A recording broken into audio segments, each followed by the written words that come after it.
Have you ever wondered why dismissive avoidance can seem so distant even when deep down they crave connection? Beneath all the walls, all the silence and self sufficiency lies a painful belief that often runs the entire inner world. And that belief is something is wrong with me. I am defective. And this isn't just a random thought that comes and goes. For many, avoidance is a core wound that quietly shapes how they show up in love, in friendships, and even at work. And today I want to explore where this wound comes from, how it shows up in everyday life, and most importantly, what real healing looks like. My name is Luna A. May, and I'm a life and attachment style coach and author of books on attachment styles. And my mission here is to help you understand your emotional patterns and build secure, loving relationships that you truly deserve. So let's begin with the heart of it. A core wound is not just a thought. It's a subconscious belief that feels like a part of your identity. So, for dismissive avoidance, one of the most common is this sense of being defective at their core. And they might not say it out loud. They might not even be consciously aware of it, but it shows up in their behaviors. So they avoid vulnerability. They keep people at arm's distance. They downplay their feelings or hide them altogether because they fear that if someone truly saw who they are, they would leave. And this is why dismissive avoidance often build a life around not being seen too deeply. The walls they construct are not only to keep others out, they are also to protect themselves from the shame of being discovered.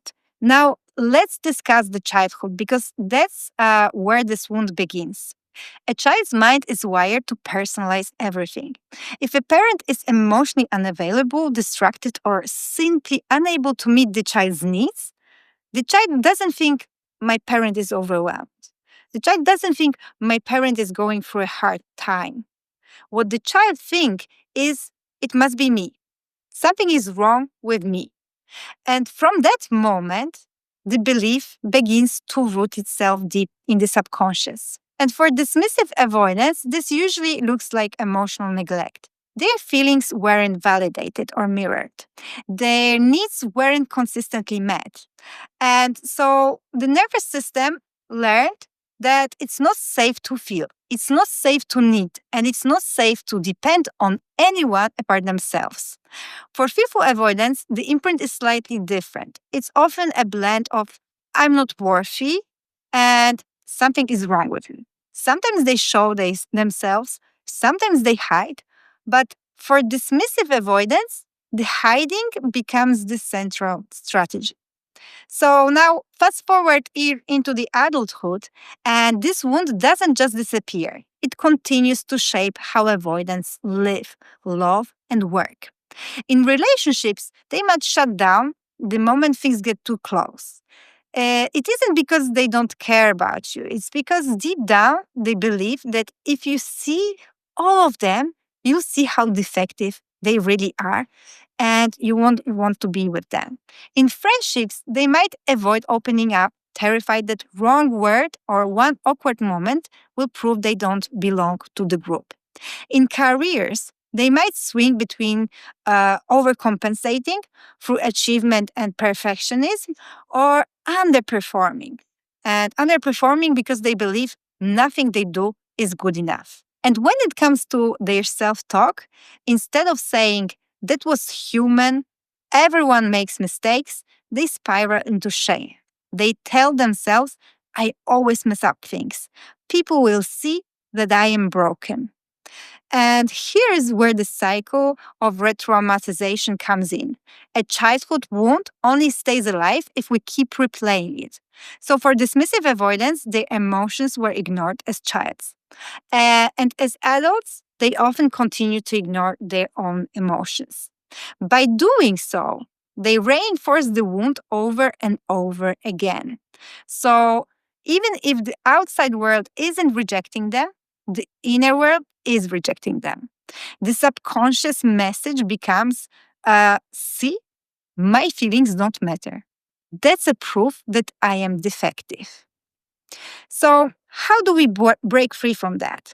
Healing begins with awareness and moves into practice. So, the first step is to catch yourself in the moment where shame rises. Maybe you said something awkward, or you made a mistake at work, or you felt too emotional. So, in this situation, instead of spiraling into I'm broken, pause and practice acceptance. Remind yourself that it's okay to make a mistake. Everyone does make mistakes. My emotions are valid. Each moment like this is a chance to rewrite the story. And the second step is to reframe your flaws as human.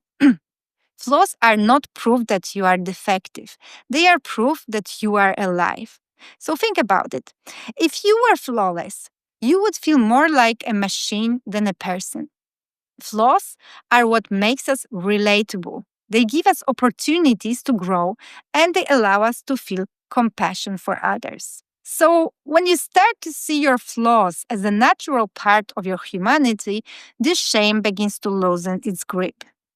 And the third step is to integrate the traits you've repressed. Many avoidants believe that emotions make them weak, that the vulnerability is dangerous for them, and that needs are shameful.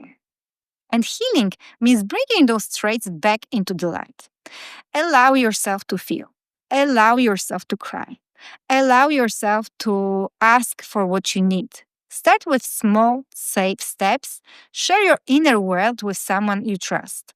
And each act of self expression proves to your subconscious that these parts of me are not defective, they are human. And the first step is perhaps the most important, the most powerful. Learn to meet your own needs. If your wound was created because your needs weren't met, the path to healing is to meet them now. And that means listening to yourself when you're tired or when you need comfort. It means giving yourself love and care in the same way you would tend to a child in pain. Every time you meet your own needs, you prove to yourself that you are not defective. You are worthy of care, you are worthy of love. And when that shift happens, everything begins to change. The shame of being defective starts to go away. And you will feel safer being seen. And not because you've become flawless, but because you've embraced your humanity. So you start to receive love instead of deflecting it. And you stop sabotaging closeness in your relationships. And most importantly, you start to feel that you can take up space in the world without apology.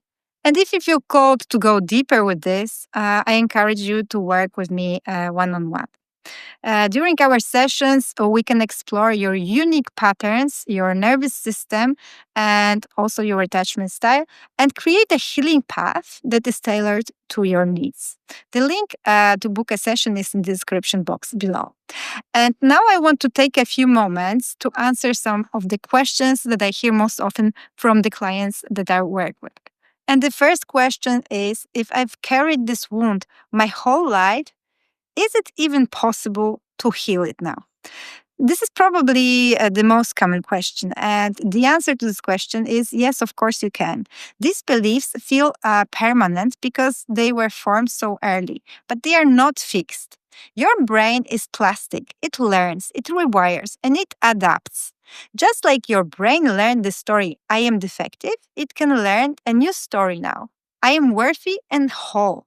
And it doesn't happen overnight, of course. But every time you catch yourself shaming, every time you replace judgment with compassion, you are literally rewiring your brain. And over time, the old story will weaken and the new one will become stronger. Another question is, why do I keep pushing people away even when I want closeness? And this is such a common question for dismissive avoidant and very important one. Pushing people away isn't about not caring. It's a defense mechanism. Deep down, you fear that if someone sees all of you, They will see your flaws, your vulnerability, your supposed defectiveness. So the distance is a way to protect yourself from rejection. But the paradox here is that the same wall also blocks the love and connection that you crave so much. Healing means gently dismantling those walls, not all at once, but brick by brick, until this closeness feels less threatening and more safe. And the last question is, what if I try to open up and people don't respond to it well? And this one comes up often as well. It's true, not everyone will know how to hold space for your emotions. Some people might deflect or withdraw because of their own wounds. But healing doesn't mean that everyone has to accept you. Healing means you begin to accept yourself. So when you do, rejection no longer feels like a proof that something is wrong with you. It simply means that that person isn't capable of meeting you where you are. And that is an information for you, not a confirmation of your defectiveness. That's it for today. Thank you for watching and see you in the next video.